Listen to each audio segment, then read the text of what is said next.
step up to be empowered bystanders and to, you know, be there for our people when they need us. So that's focus of today. And I will start sharing my screen if I We are going to ask for some of your participation throughout the presentation. So that may be out loud, but it also may be through chats and polls, which I'll just be managing. So just to get that up there. yes. So if you're not familiar with Vera House, we're the local domestic and sexual violence agency. We provide all of the services for victims and survivors in the area. We have our shelter program that we're known for, where folks can go if they need a safe place to stay for a while. Um, we have therapists who are clinically trained in supporting folks who have experienced sexual assault, um, as well as our education department that we talked about. And we also have an advocacy department that works with folks. And part of my job is half educator, half advocate. I only work with college victims and survivors. What my job for that is if you have experienced something and you don't know who you can talk to about it, what your options are, what your resources are, that's what my job is to walk students through where can they go if they want to report it, where can they go if they just need some support, or who can they just talk to if they just need to talk.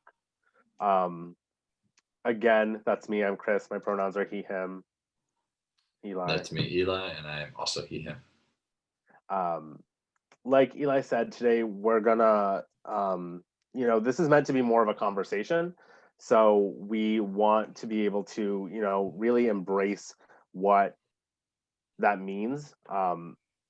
Eli and I, this is our job to talk about these kind of things, but for most folks, it can be an uncomfortable topic. So you might be feeling some of these things on the screen right now.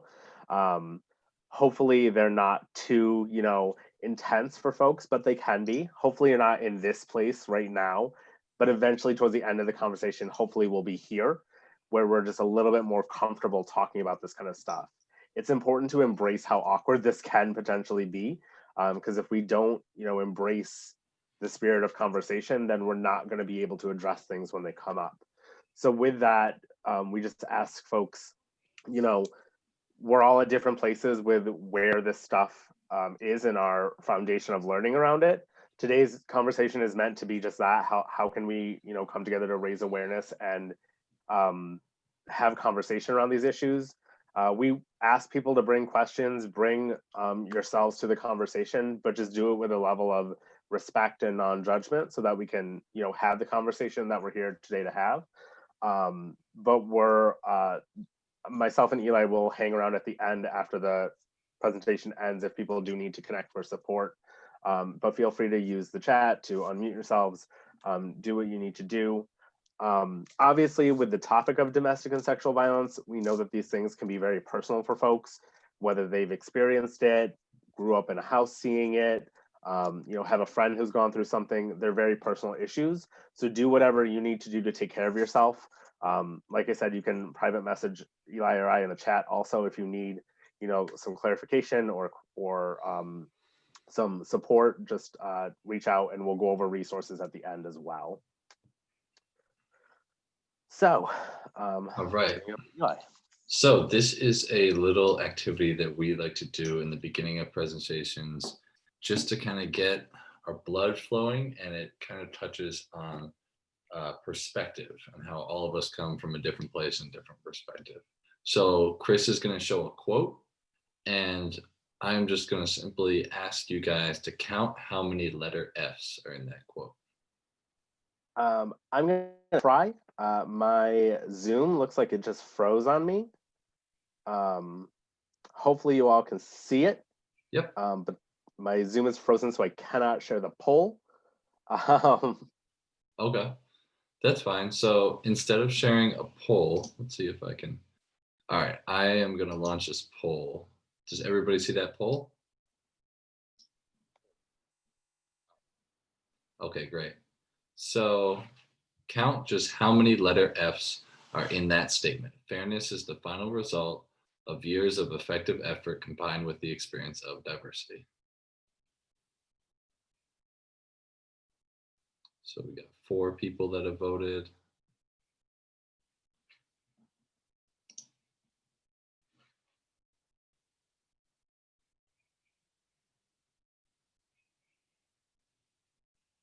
Right, 10 of 17, 12 of 17. Get a couple more.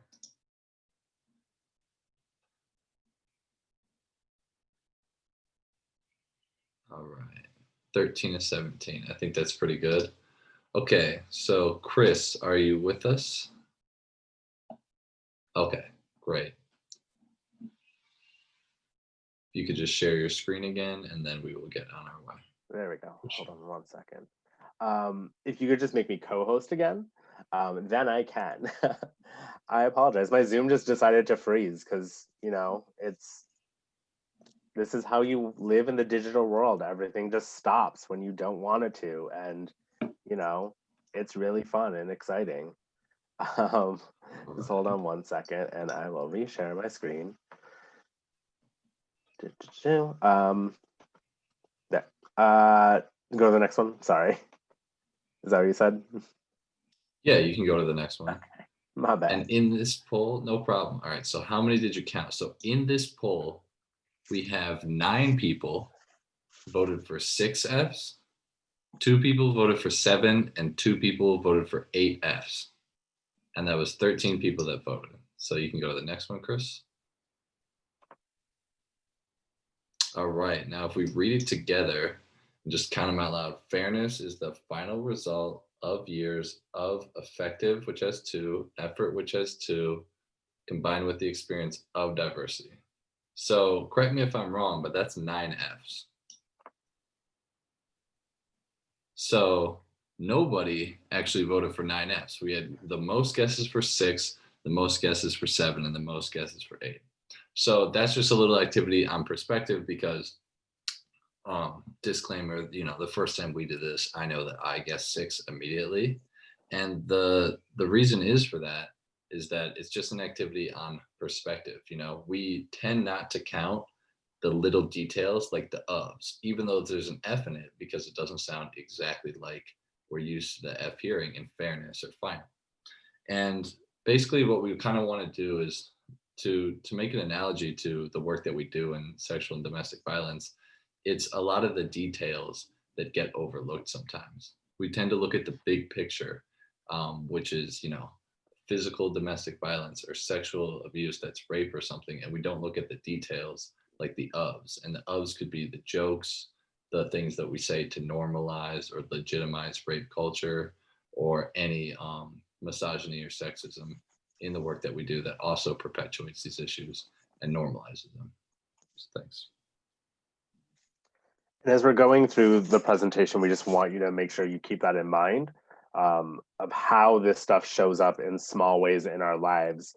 Because as we get towards the end, when we're talking about, intervening and being a bystander, it's important to do that when it is big picture stuff, but also when it's showing up in small ways in our lives. So like when someone makes a sexist joke or comment, or a professor says something that's problematic, those are also the times where it's important to think about how this stuff fits into that context. Absolutely. Anything else to add, Eli? Nope. I think that's it. All right.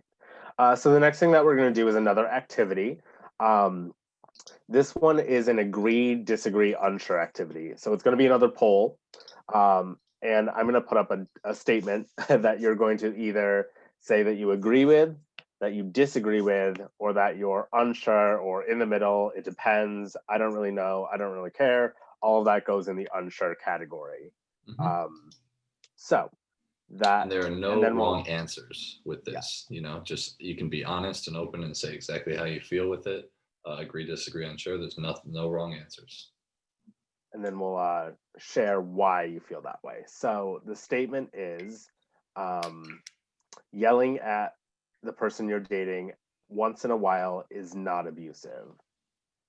So yelling at the person you're dating once in a while is not abusive. Agree, disagree, or unsure.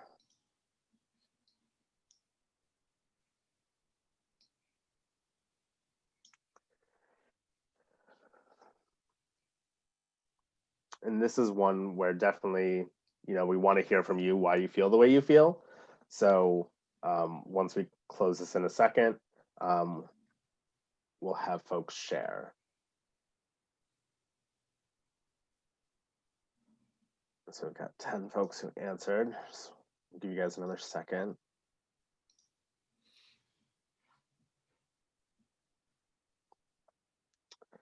All right.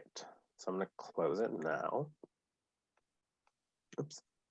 So most folks agreed.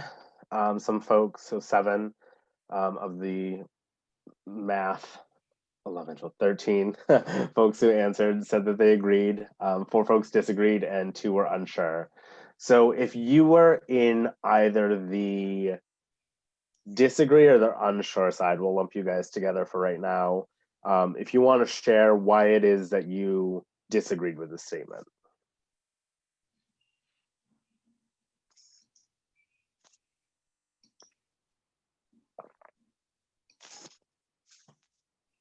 If anybody wants to talk, just raise your hand and then I can unmute you.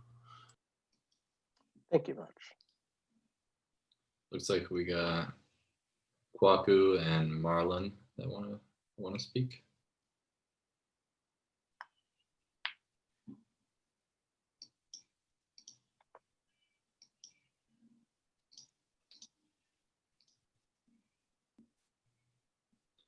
Butch, did you unmute? Yeah, you hear me? Kwaku? Okay, great. Yeah. Thanks. So I picked unsure because in relationships sometimes arguments happen and like, yeah, you guys may raise each other, like voices may rise, but like I feel like you guys can have an argument without having to actually yell. And that just comes with proper communication and just like taking the time to actually try to see the other point's perspective. Definitely, yeah. In relationships, arguments do pop up. That just because someone's arguing doesn't mean that like it's an unhealthy relationship. And some people are just loud talkers. Some people, have to yell to get their point across. There are times where that might be okay. It's about what's the balance there, right? And I think Marlon had his hand as well. Yeah, so one of the reasons that I put that I disagree that it is abusive is one, I didn't take it as like a disagreement. I took it as like the person was yelling out of like, anger and frustration. And I categorize this if yelling at a person in a relationship is considered abusive. I categorize that. Well, I thought about it the same way as I would think about a situation if it was physical abuse, because although it happened once, if it does happen once, it still is abuse that happened throughout the relationship. That's why I put disagree. Definitely. So when it's yelling at a person, when it's very like targeted and there's like malice behind it, that even if it's not frequent, it's still happening, right? Rather than like it I mainly put it like a scenario in my head rather than it just being like a disagreement. Definitely. Yeah, absolutely. I think that's a really good point, Marlon, that to say like just because it's not necessarily physical, that something could still be abusive like that. I guess we'll just open up to anyone who wants to share why they felt a certain way about this one.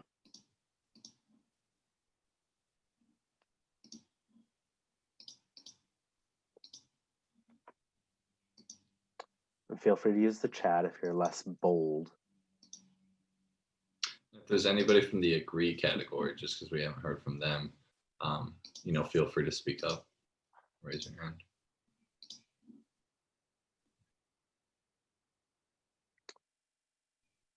It's like we got Dominique. Oh, it's Dominique. Dominique, I'm sorry about that. Okay. I agree. Just because I was thinking about it, and like one thing that you guys mentioned that I think as a woman, like something that I've noticed is like sometimes yelling isn't always coming from a place of like trying to put the other person down, but I feel like sometimes you may feel like the other person isn't not on the same level as you, but like you have to raise your voice in order to get the level of respect that you want, if that makes sense. Like, and just like, observing like situations, and it could even be like regular relationships, like doesn't have to be romantic. I think sometimes like the party who feels like they're not as like dominant tends to yell just to try and like get their stance. So that's why I put I agree. Definitely. And I think, to your point, Dominique, that there are certain times when, you're trying to get a point across and it isn't being heard or listened to, and how that does look different for different people. One of the things that, as we're also having these conversations, is important to acknowledge is the ever-present issue of intersectionality and how the different aspects of our identity show up in every single aspect of our lives. Our gender, our sexual orientation, our race, our, sex, all of the different aspects of us show up all of the time, that the way in which people experience these things is going to look different, right? So when we're talking about, situations in relationship with people, when we're talking about accessing resources, all of these things look different depending on who you are and who, the interaction is with.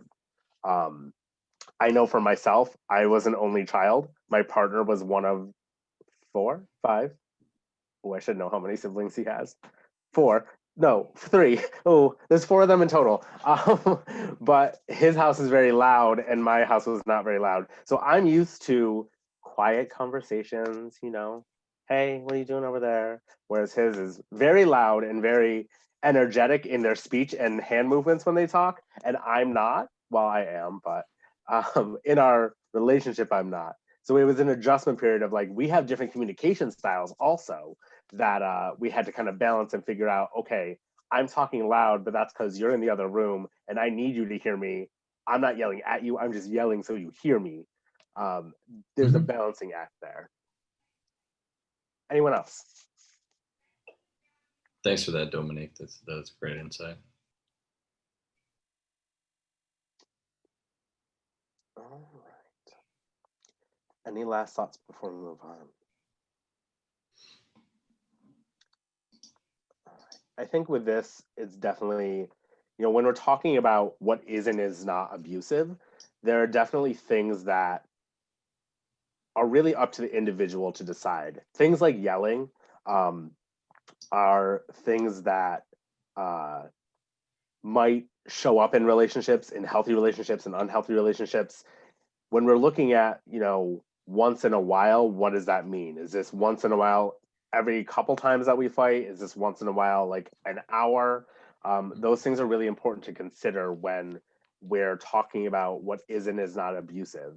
At the end of the day, who gets to decide that is really the person in the relationship, right? That people have different communication styles, people have different, patterns of behavior. It's really up to the folks who are involved in the situation to look at what is healthy for them and what is not healthy for them. There are things that, across the board, most folks would consider not healthy aspects of a relationship. And those are important to key into when we're talking about, intervening and stepping in. When you're seeing 2 people yelling at each other, like on the street, or like, hopefully we're not in clubs because COVID is still real, but whatever, do you? That's not my thing to talk to you about. That's somebody else's. But when we're seeing this stuff happen, even if it's not our place to say if this is or not is not abusive, when we're seeing it in a public sphere, though, that's where we also have to make decisions. Even if it's not my call, I'm seeing it and I'm feeling an impact of it. So what do I need to do in the situation, even if I might be incorrect or even if I might be perceiving something differently? Awesome. Moving along. Okay, so now, we try to always be clear about, the issues that we're talking about. So that starts with really defining the problems, defining domestic violence and sexual assault.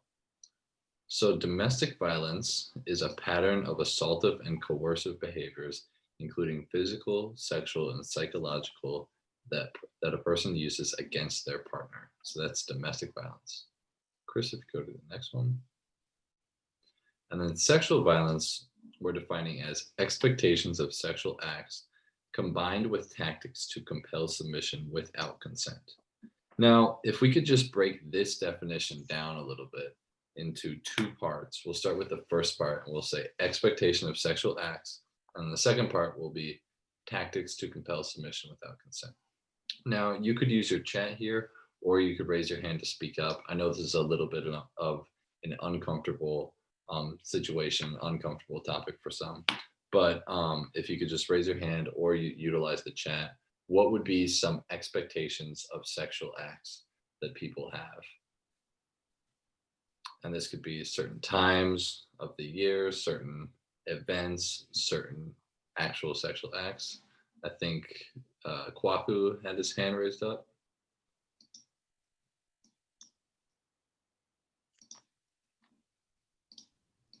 You said sexual acts, Yeah, what are some expectations that people may have of sexual acts? like oral sex. Yeah, absolutely.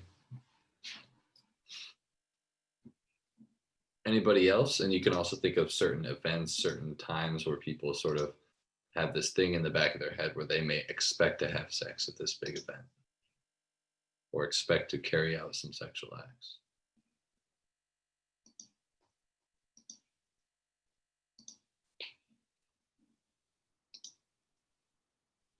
And you can utilize the chat as well. If you don't want to say it out loud, you can just type it in the chat.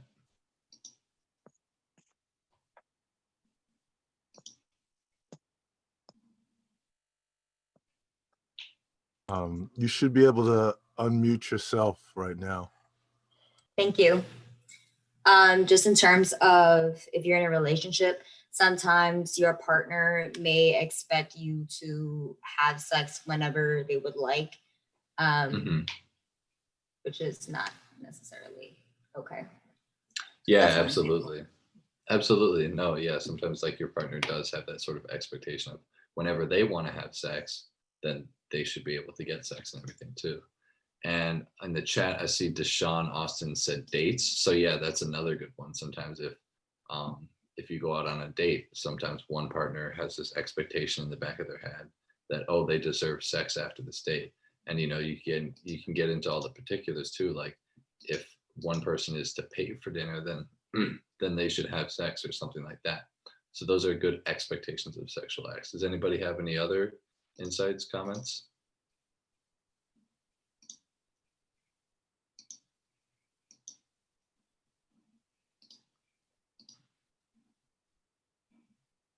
I was doing this a couple of weeks ago and one person said the ABCs and I was like, what's ABCs? He's like, anniversary, birthday, Christmas. That's when everybody in all relationships expects to have sex. And I think that's a really good insight too, because when you're, you know, kind of commemorating your relationship or something like that, or on New Year's Day, a lot of people have this expectation in the back of their head, like, okay, this is the night where we're going to have sex. And then if we break down the other part, so that's those expectations, and you combine it with tactics to compel submission without consent. So what do you guys think would be a tactic to compel submission? And when we say compel submission, that really kind of means like force submission or coercively coercively make somebody submit without their consent. And you can say it out loud or use the chat. Any tactic to compel submission.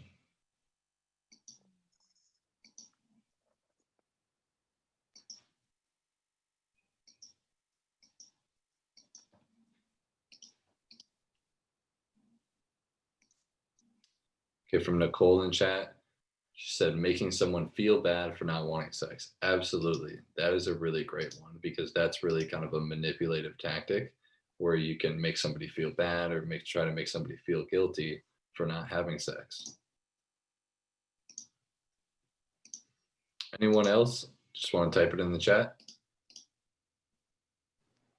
I don't know if it was mentioned, but I think drugs and alcohol is another way it's used.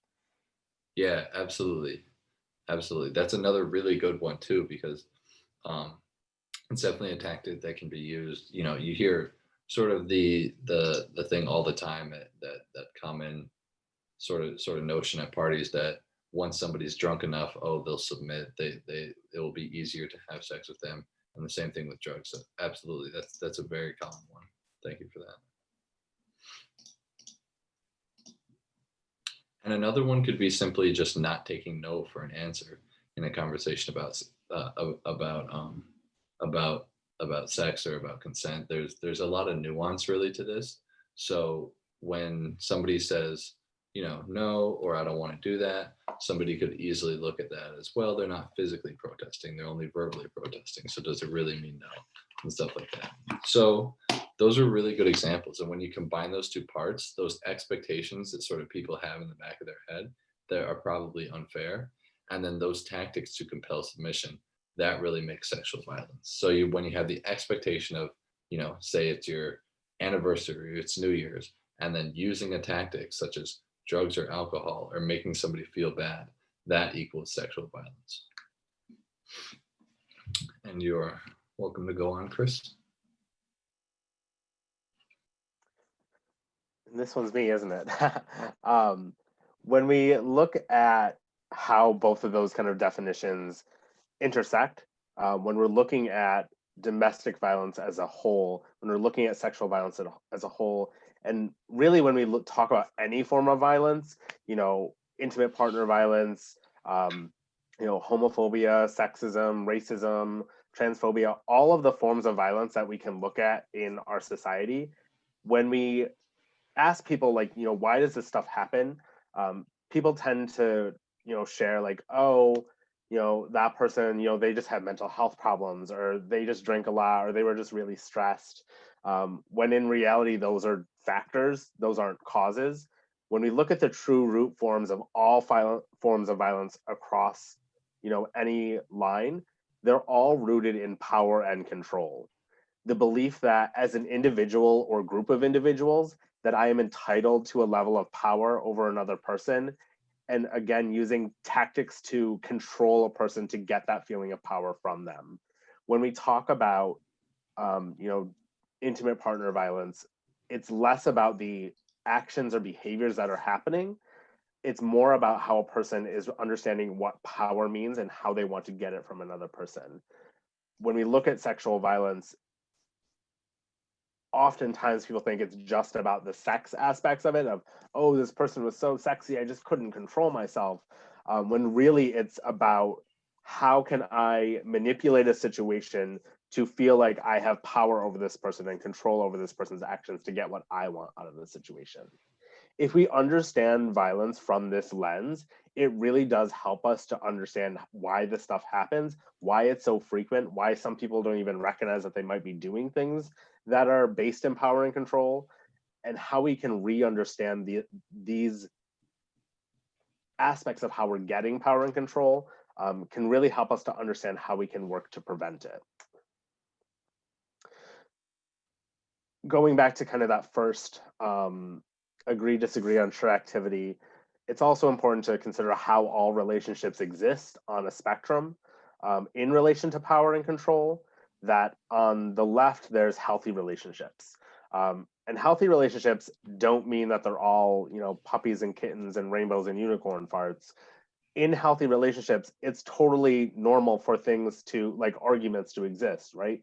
It's totally normal for disagreements and, unhappy times to happen. The difference is in healthy relationships, there's a good balance of in the relationship who's holding the power and control.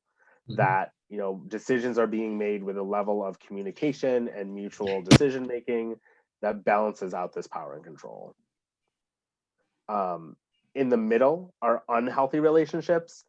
These are the way that I think about unhealthy relationships. If anyone remembers it's a really old school documentary called Jersey Shore that talks about the real true experiences of folks in the Jersey Shore. I'm kidding, it's a horrible trash reality TV show that I'm obsessed with.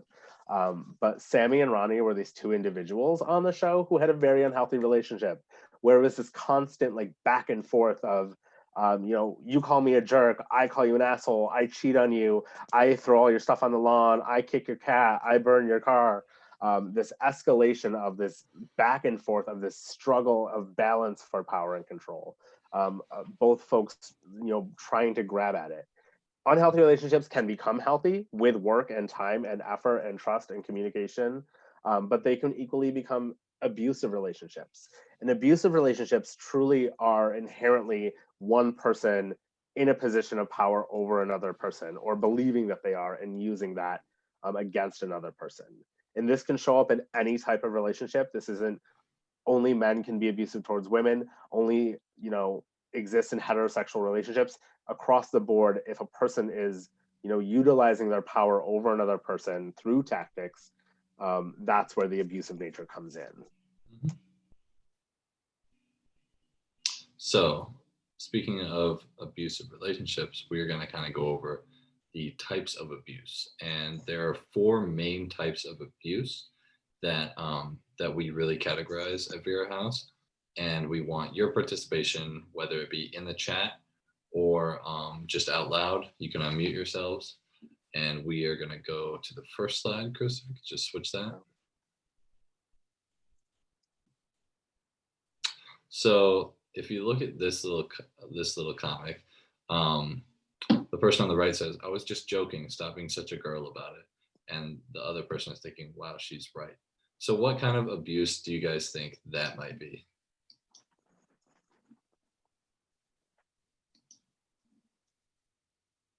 You can just put it in the chat, or you can say it out loud. What type of abuse is that?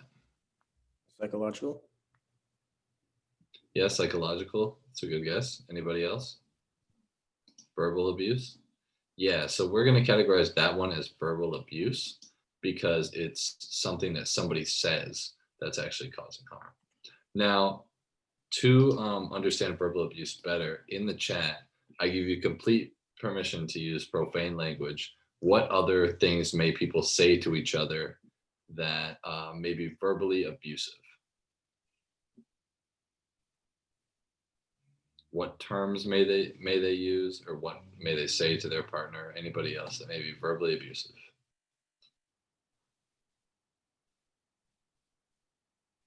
Just put it in the chat. Shut the fuck up. It's the first one. You're a bitch. I'm assuming these are examples and not what you're saying to us. You stupid ass bitch. I hate you. Those are all very good examples. Ugly ass. Very good. Anything else? I do have to give a disclaimer because sometimes this is, as a facilitator, I've been doing this for almost a decade now. I know it doesn't look like it, but I oftentimes use humor as a means to make this conversation easier, but I have been criticized that sometimes I do laugh a little too much. And I do want folks to know that this, for me, is a very serious issue and topic. I think it's important to have the conversation in a way that has some levity to it for us to be able to, you know, speak freely about it and to dig into it. I don't want my laughter to be misconstrued that I'm not taking this seriously or that I'm joking about this, because this is a very serious issue. So I'm just, my own self disclaimer of I will laugh. That doesn't mean I'm laughing at anyone. And then the last one from Nick G, pussy. All right, so Chris, if you could go to the next one. So those are all examples of verbal abuse, things that you would say that would be verbally abusive. Those are great examples. And now we have one person crying on the floor and the other person saying, "You're lucky I'm with you. Look at you." What type of abuse would you guys think that is? That's Crying clearly physical. What'd you say? That's clearly physical. Why do you say clearly physical? I wouldn't know another reason why a woman would be on the floor instead of the man hitting them. Mm-hmm. You could definitely draw from that might be physical. You might hit her, but focus exactly on what the person is saying and saying the other person's just crying on the floor and what the person is saying. Yeah, we have mental in the chat. Whoops. Yep. And who was talking? Anybody else? Yeah, I was gonna say that's definitely it's like a form of verbal abuse too, because what he's saying is causing her to feel, I guess, diminished about herself, and he's saying like look at you, like telling her she's lucky that he's with her. I think those are all signs of like using your words to hurt her. Yeah, definitely. You know, we actually know that mental abuse, like we said in the chat, and verbal abuse are really close and they intersect a lot. So some things could be both verbal abuse or mental abuse. So this we call mental abuse, psychological abuse, emotional abuse. All those work for this. And this is kind of really, you know, using power and control, like Chris said, to make somebody feel really bad about themselves. Very similar to verbal abuse. Could anybody put in the chat or perhaps say aloud what another example of emotional abuse, mental abuse, psychological abuse, all those words fit, could be to somebody. Eli, I just wanted to touch on the picture real quick. The last Go ahead, we Marquise. was talking about. It's just real interesting how everybody's just assuming that it's a male and female. I just wanted to point that out. Absolutely, Yes, right. I'm so glad you said that because I was gonna wait and say that it's very interesting that these amorphous genderless blobs that you have no physical anatomy to, that we're ascribing that the person standing above them is the man and the person standing or Mhm. lying down is a woman. I think Right. That's what the I think it's a totally normal thing that we do whenever we talk about domestic or sexual violence. We always paint men as abusers and women as victims. We can talk about statistics around how frequent that is or isn't, but I think it's important to acknowledge that this stuff does, happen to men too, and that this stuff can be perpetrated by women, and that, it can happen in all different types of relationships. I think for, as a man talking to other men, especially about this stuff, it's sometimes harmful for us to always be painting that narrative also, because I think it's important more to focus on behaviors than it is on people for certain things, right? That it's the issues are the behaviors that are happening and the reasons why people are doing certain things, not with specifically men doing this to women. It is statistically, disproportionate in that regard, but looking at the power dynamics of why that stuff happens is really important. But I totally interrupted with my little spiel. I will get off my soapbox now. And folks, if you want to share, what are some examples of emotional abuse, like Eli said? No worries, Chris. That was great. And thanks for pointing that out, Marquise. I work in men's engagement, as I said, and we actually do an exercise where we close our eyes and we picture domestic violence and we brainstorm about domestic violence. And the most common thing that people picture is a man hitting a woman. As the common understanding is the first thing that we go to is physical abuse, and the first thing we go to is men abusing women. So yeah, thank you for pointing that out, Marquise. So any examples in the chat of emotional abuse? Something you could say that would emotionally abuse somebody.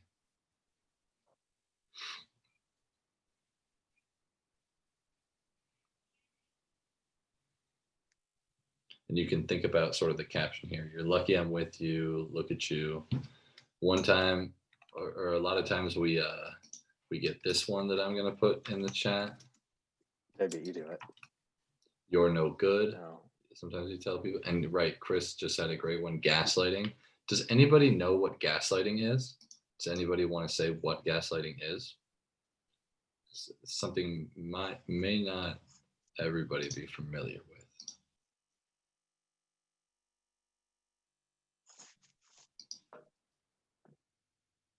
Isn't it basically downplaying someone's emotions or reaction to something that someone did? Yeah, Deshaun, exactly. Gaslighting is sort of that feeling where somebody is going through something and you really downplay it and you act like it's not a big deal. And it's sort of this feeling of trying to make somebody think that they are, make them question themselves, maybe say, oh, like maybe I am doing something wrong. It's kind of, in the extreme examples, making somebody really think that they're crazy or that they're really questioning or doubting themselves. Anybody else? Just one more. Let's get one more example of emotional abuse. Something that somebody would say that would count as emotional abuse or mental or psychological abuse.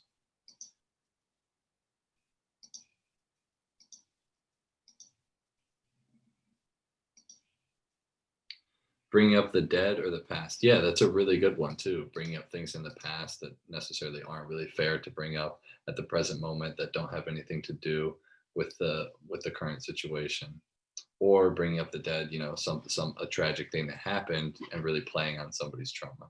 That's a great example. Chris, you can go to the next one.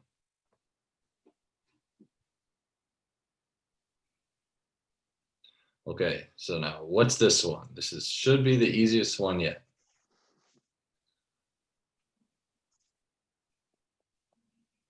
Physical, exactly. Physical. So put it in the chat. What are different examples of physical abuse? Or say it out loud, either one. Fighting, pushing, kicking, punching, biting, pinching, slapping, hitting, spitting. That's a good one.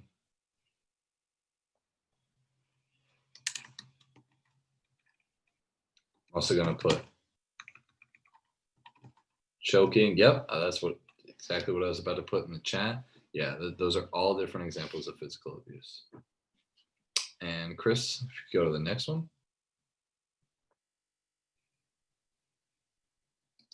And now look at the conversation here.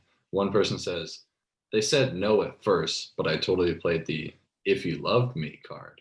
And the other person's like, awkward. That's really weird that this person would tell me that. So think about what we were doing before, a little bit of like the tactics to compel submission and everything. What kind of abuse may this be? Not what they're saying right now, but this person on the right that says, they said no at first, but I totally played the if you loved me card. What do you think that person is referring to when he says, well, if you loved me, you would blank? We have a guess for emotional, psychological. And now what do you think this person on the right is saying? They said no at first, but I totally played the if you loved me card, you would do X. What do you think that X is? If you loved me, then you would blank. And think about how that could be a tactic to compel submission.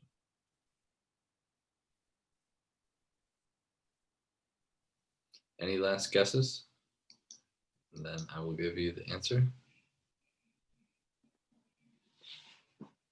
So this one was admittedly hard to figure out because we don't actually show the abuse happening between these two figures here. This is actually an example of sexual abuse because we think that this person on the right is referring to sex. They said no at first. So say a person says no to having sex and the person asks them, and then another person would say, use that tactic of manipulation to compel submission to say, well, if you loved me, you would really have sex with me.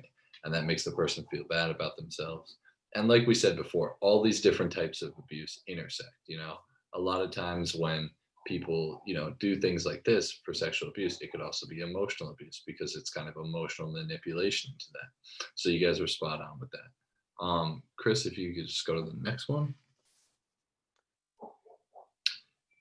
And real quick on that last one, what do you think? We have the 4 types of abuse. We have verbal, emotional, physical, and sexual abuse. At what point do you think people intervene most commonly when abuse is happening or abuse is occurring? You can put it in the chat. Out of those 4 types of abuse, which one do you think people just jump in at and would want to intervene on? Verbal, emotional, physical, or sexual abuse?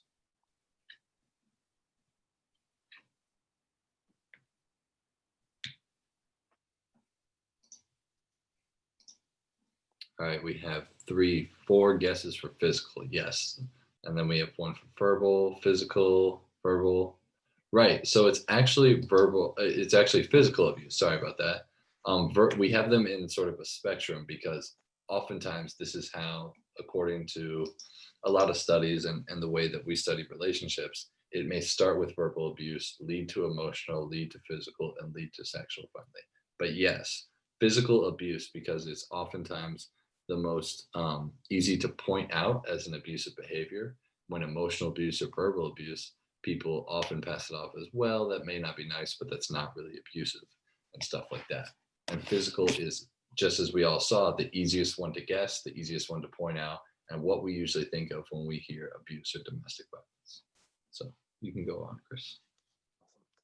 I'm going to skip our next ADU for the sake of time because I want us to just have a quick kind of conversation around consent because going off of sexual violence, when we talk about sexual violence, it's really any sexual act that is perpetrated against someone's will. So looking at that definition before as well as this one, it's any range of offenses that is against someone's will without their consent.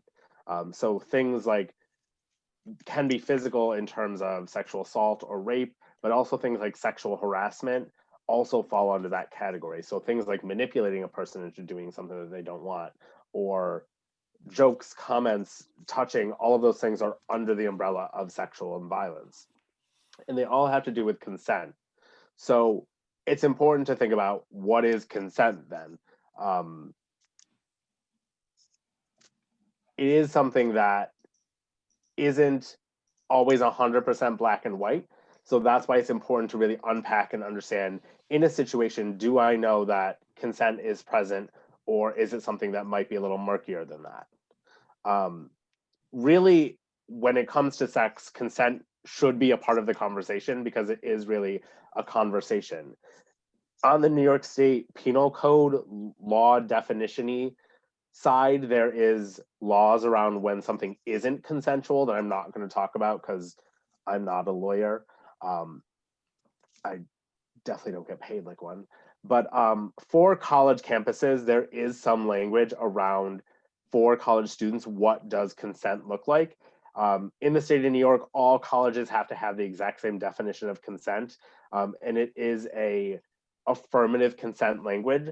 So what that means is that there has to be clear verbal and nonverbal understanding that, yes, I want to do this sexual thing with you. That sounds really wonderful that we're going to hook up. I love that. Yes, affirmative. It has to be something that's done with both verbal and nonverbal language. The reason why we use an affirmative definition, historically, we've looked at consent as no means no, which totally still applies. But there's a lot of situations where maybe a person doesn't 100% have the capacity to say no or mean no.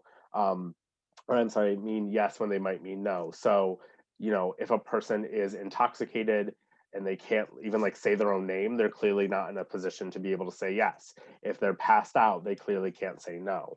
So it's important that there's an understanding that, it's something that's an active agreement. It's something that has to be a voluntary decision that a person, oh my God, that's so funny. My watch was listening to me talk about consent and it literally Googled Aziz Ansari. Ugh, too soon. Consent has to be an active agreement that is voluntary, that a person isn't being coerced into making, that it's enthusiastic and wanted. So like if someone's like, Chris, do you want a hug? And I'm like, I guess maybe, is not the same thing as, yeah, totally, let's go, give me a hug. It has to be informed that a person knows what they're walking into, so to speak, before it happens. And it has to be done with a level of sobriety that they're able to make clear and conscious decisions.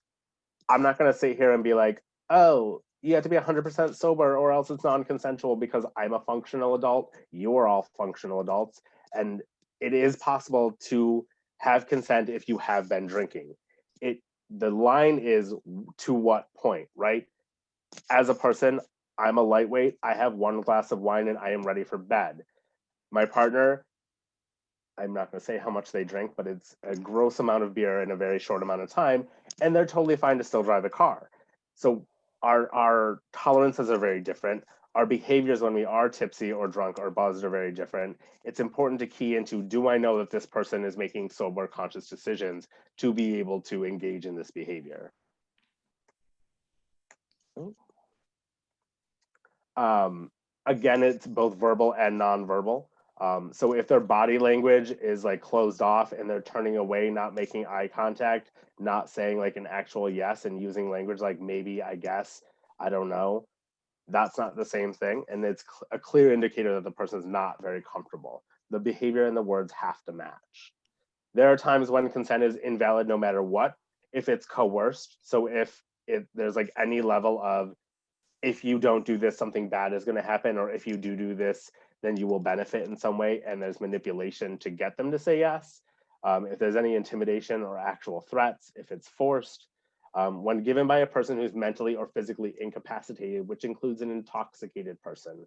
So again, if they're at a point where they are intoxicated and cannot, say their own name, you wouldn't trust them to drive a car, they're wobbling and bobbing and weaving through the street, and they're fading in and out of consciousness, they clearly cannot give consent. And if the person is a minor, which in the state of New York is 17. I'm not going to sit here and be like, now you have to be a robot, and every time you're going to hook up with someone, you have to have a lawyer present to sign off on a document and say, yes, I consented to this sexual activity. So I want you to be real with me in the chat and give me a real human way that you can ask for consent that's not super freaking weird. Like, what is a real way that you could understand that you are obtaining consent from a person? What does that actually look like? Or what would you want to hear? So trying to convince someone even after they said no. So yeah, if they've said no and you're like continuing to, try to convince them, that could be a form of coercion, that they've said no and you're still trying to convince them. Those are those tactics to like change their mind, that if they've said no, then wearing them down isn't going to make that first no any less valid. A person is more than willing or able to change their mind should they change their mind. However, that if they've already said no once, and that if they've said no, there's no such thing as trying after that. You're just being weird. I am not in disagreement with that. But what are some ways that you could actually, what is like a normal human way to ask for consent?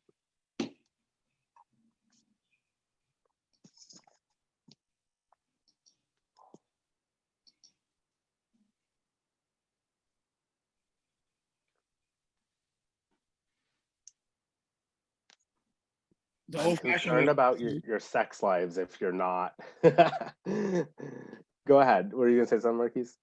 I was gonna say the old-fashioned way works too. Which is? Do you want to have sex? If you can't even say it, then should you even be doing? No. Yeah, no, like it's totally normal to be like, do you want to hook up? Is this okay? Are you okay? Do you like that? Do you need me to move over here? Do you need me to move over there? Does this feel good? Can we keep going? Yeah, it's there are ways that are super normal in like a regular conversation that like are part of getting consent, and we need to like make those more normalized and more like comfortable of talking about, because if we're not comfortable doing that, then what are we missing from the conversation? Right. And it's an interesting thing that sometimes we're all comfortable with having sex, but actually talking about it with the person that you're going to engage in sex with is the hard thing. And we have a really good one in the chat that says, is this okay? Are you okay with this? And then, right, Kwaku put the exact thing the old-fashioned way. Do you want to have sex? Just being straight up and direct about consent. So I'm going to have us move forward a bit, and Eli's going to lead us into the beginning of a conversation. We were going to do a video, but we don't have time, so we're just going to pose it as a scenario. But if Eli, you could kind of begin our conversation around this. Sure. So, Chris, if you want to just go one more, I think.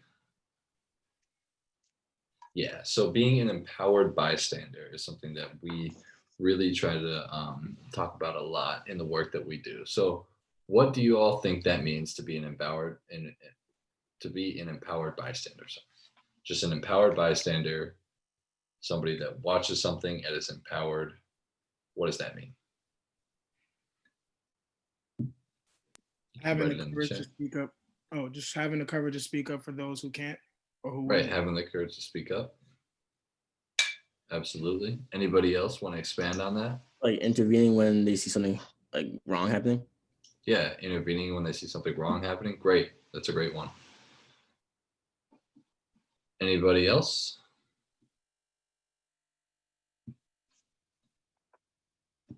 So I think you guys kind of really nailed it with just those examples of what an empowered bystander is. Because an empowered bystander is somebody that sees something and is empowered to intervene and empowered to prevent more things from happening. And then what does it take? I think an empowered bystander, it takes definitely courage, and it takes sort of knowledge and education on how to safely intervene. Because oftentimes the common understanding that we have of bystanders is that you either do nothing and you just watch something happen, or you have to physically intervene. You have to fight somebody, you have to break it up with your hands, but there's safe ways to really intervene in situations that that are still courageous, that still stop something bad from happening. A lot of times, even something like a distraction, like my one person I work with always gives this example of he saw street abuse happening, and he went up to a guy with his watch on, and he said, "Hey, excuse me, do you have the time?" Even though he had his watch on, just to get this person distracted and away from that sort of abusive zone that they were in.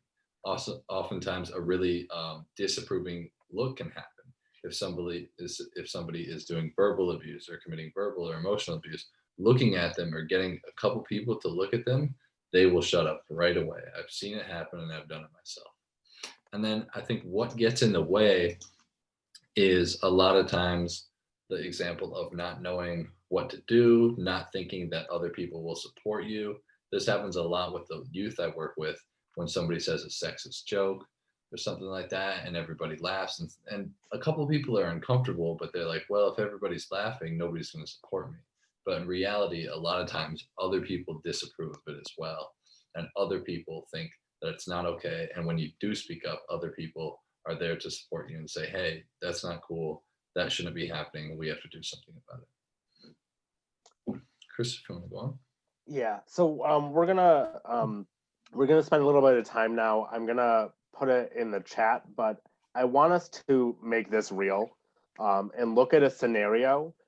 And I want you all to tell me for yourselves, given who you are, given if you like have a certain role on campus, if you're a certain personality type, given who you are as a human being, what you would do in this situation.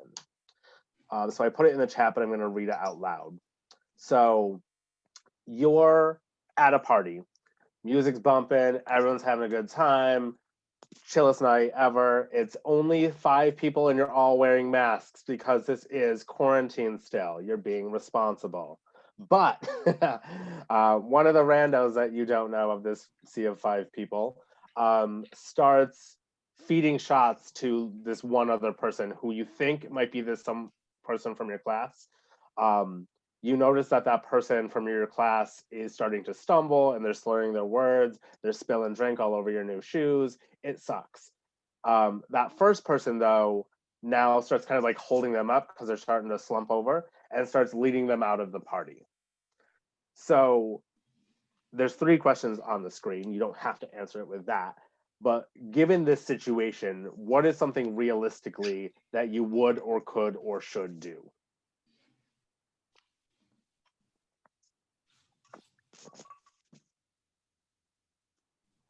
When you say leading them out the party, you mean like they're going home with them or like they're trying to help them? I don't know. I can speak on this What's first. wait, hold on. Before, if you don't mind, before we, was it, oh man, your video moved, so now I can't see your name. Was it Nicole, I think? Yeah. What, how would you know, right? Like, you don't know. So what does that shift for you? I don't know. I have to think about that. Okay. I promise I'm not just digging into you. I just wanted to like play that out a bit. And then the video I can only see like I'm 3 here. videos at a time. You're good. Oh, there you are.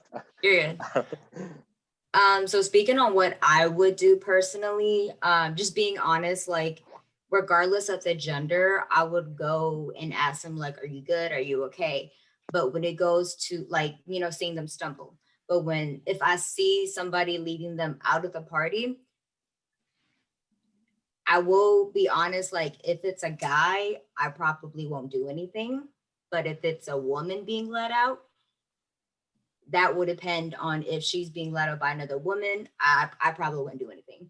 But if she's being led out by a man, that's when I probably would go over and check on her if she's good, like if she knows this person that's leaking them out. So, and I think that, that's really probably just because of general like social norms that are set in our society that I've set, that my mind has been set to think this way.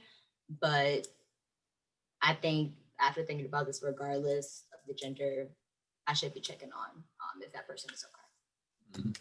Yeah, and I think universally it's always just good to check in on people, right? Like it can be a check in on like, hey, are you good? Like, are you about to puke on my carpet? Like, even as like a means to like get into the conversation to do that check in, even if like maybe your mindset isn't going to like this could be a potential sexual assault situation. That check in is important.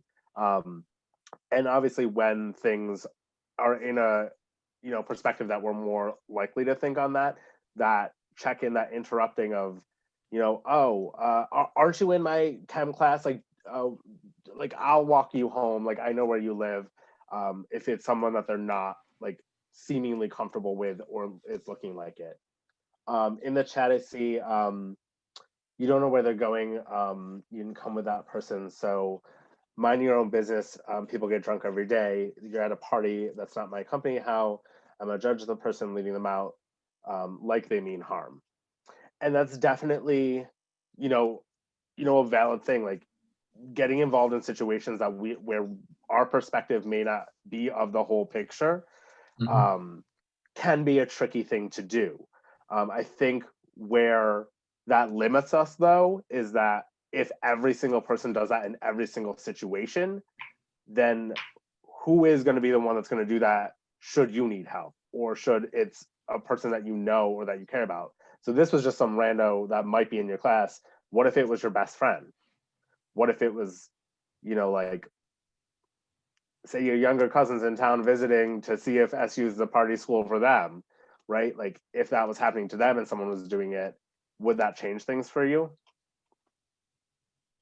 Right. And I think Nicole brought up a good point too, where it's purposely sort of vague, where it's like, well, are they helping them or are they trying to do something bad right now? And you don't always know. You could totally go over to that person and not know that, oh, they're in a relationship and he's helping her get home, or they're roommates and they're just helping each other get home. And the situation would be okay. But it's always good, as Chris said, just to check in and make sure everything is safe too, because there's a lot of situations where people can just look the other way and say, well, people get drunk, that's just the way it goes. But a lot of times it leads to sticky situations and situations that people really don't wish they were in. Any other folks?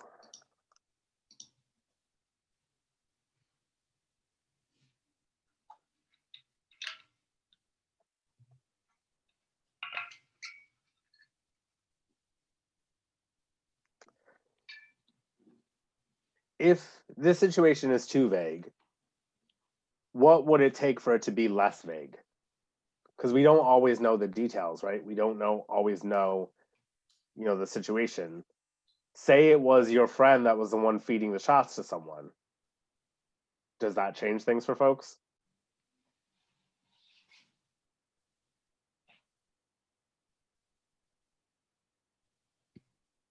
I think it does. How so? Because people feel more comfortable helping someone that they know. I would think. Sorry about that. I would think people would do the right thing, of course, but everyone doesn't know everyone's situation. Like somebody said in the chat already, they wouldn't just want to assume and be like an interrupter of something that was already going to happen. If you get what I'm saying, it didn't necessarily have to be a bad situation, but they didn't want to intervene in someone else's situation that they didn't know nothing about. Definitely. And I think there's definitely the checking in with a person who's like very clearly drunk and being let out of somewhere. And if it's not you that's doing it, you can always like tap on a friend, right? Like, hey, I'm not comfortable doing this. Like, do you know either one of them? Can you say something?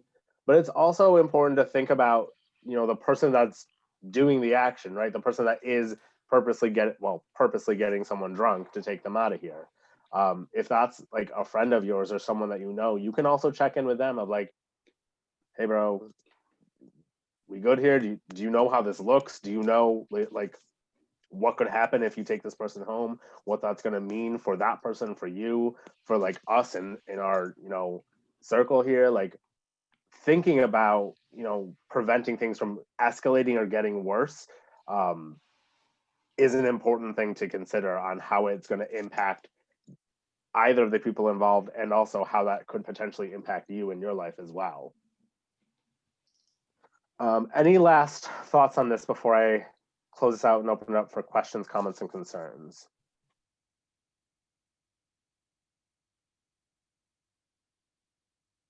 All right. So lastly, I just want to close this out with what kind of our resources are. And as I'm talking through these resources in the chat, I'm just going to put a link to in a second, I'm going to put a link to our evaluation. But this is these are your resources on campus if you need them. On the left is our 24-hour hotline that's accessible to anyone should they have any questions or need any assistance. On the right, these are all your resources on campus. Title IX is where you can go to make a report, and all the non-confidential resources there are places that you can talk to someone and they will connect you to Title IX. Confidential resources would be folks who don't talk about it to anyone. That's counseling, clergy, and medical services. Vera House, we are fully confidential, and all of our services for victims are free of charge. So that's us. I'm going to find that survey link as I unshare my screen.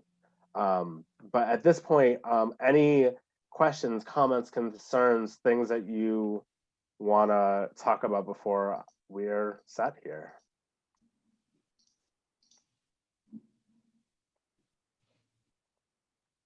Oops.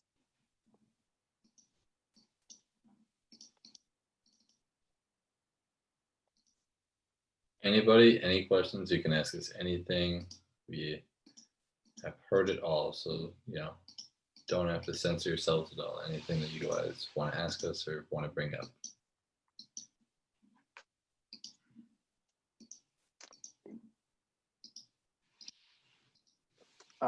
I put the survey link in the chat. If folks don't mind filling out an evaluation, it's just to help Eli and I be better at our jobs than we already are.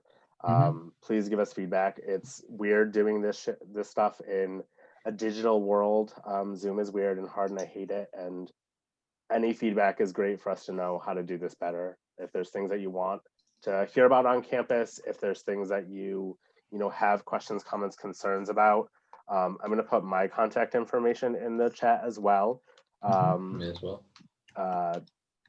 If folks do need to follow up on anything,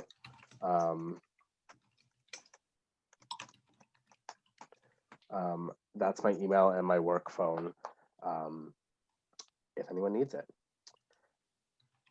And if there's no other stuff, Marquise, is there anything else you want to share with the folks? Oh no, Jalen just has something to say to everybody. That's about it. If y'all good. Yeah. Oh yeah, so we good. Yeah, so we have on the chat. Just want to say thank you for coming out today. It meant a lot, and love that you guys participate throughout the event. So, thank you. Well, we appreciate it, and we appreciate you and Marquise really inviting us to be on with Phi Beta Sigma, and we look forward to partnering with you guys in the future, doing more events, and really getting this word out. So we really appreciate it. Thanks everybody that came out to watch Chris and I present too. Thank you. Thank you for coming, everybody. Seriously, thank you. Thank you. Awesome. Well, that's it on our end. Make sure y'all vote. It's important. Wear a mask. Yes. All that. Be safe, everybody. It's still hot out there, so. Eli and I are going to hang out just for a couple minutes if folks do need to connect one-on-one, but we're all set with the presentation part.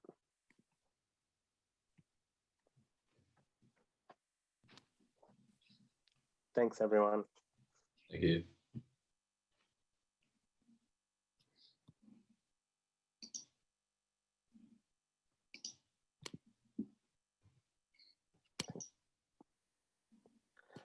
Was that good, Marquise? Is that what you were looking for? That was perfect. Awesome. Yeah, thank you guys for participating as well. That was always helpful. And like we talked about, we can look at dates and times to, follow up. No, definitely. The next one might have a lot more members on it because we might try to get some of our older brothers into it as well. Sure. That's fine. Yeah, definitely. Yeah, Let us know. awesome. We're totally cool with whatever. Yeah. Somebody just asked me for you guys' email. Just give me a second. Yeah, it's right in the chat. Yeah, I was sending it to them. I think they left too soon. No problem. And Marquise, if you could, if it's possible, that link on SurveyMonkey, that's our evaluation, and we use that to like collect data. If you could send just like an email to everybody that was on the call, just so they could like evaluate us. It takes literally 2 minutes to do. No problem. I got you guys right now. Thanks. Awesome.